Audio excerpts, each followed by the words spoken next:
सोलापूर कृषी उत्पन्न बाजार समितीच्या अशासकीय प्रशासकपदी काही सदस्यांची शिफारस भारतीय जनता पार्टीचे आमदार तथा माजी सभापती विजयकुमार देशमुख साहेब यांनी केली होती।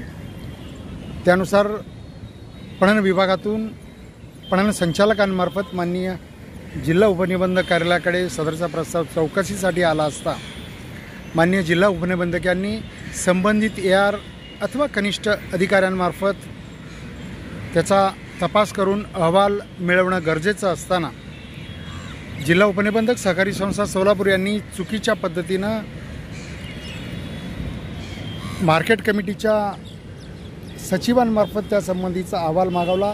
हे त्यांचं कृत्य अत्यंत नियमबाह्य आणि बेकायदेशीर आहेच। याशिवाय 24 ऑगस्ट 2022ला पणन विभागानं प्रशासक मंडळासाठी ज्या शिफारशी केलेल्या आहेत त्या शिफारशीमध्ये परिपत्रकात नमूद अटी ज्या घातलेल्या आहेत त्याची पूर्तता भारतीय जनता पार्टीनं सुचवलेले हे सदस्य करत नाहीत। त्याही परिपत्रकातील अटींचा भंग करून संबंधित अहवाल जिल्हा उपनिबंधकांनी पणन संचालकांना पाठवल्यानंतर त्यातील त्रुटी आणि सदोष अहवाल त्यांच्या निदर्शनास आणून दिल्यानंतर माननीय पणन संचालक पुणे यांच्याकडे मी केलेल्या लेखी तक्रारीची दखल घेऊन पणन संचालकांनी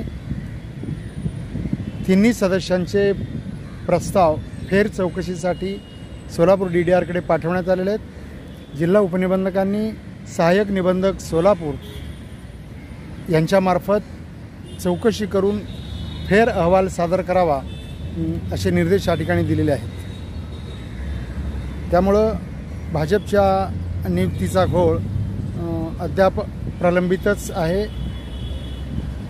त्या अपात्र सदस्यांच्या नियुक्त्या जर शासनानं केल्या तर कोर्टात जाऊन आपण त्या सदस्यांच्या नियुक्तीला लगाम लावल्याशिवाय राहणार नाही अशी या ठिकाणी प्रतिक्रिया मी देतो।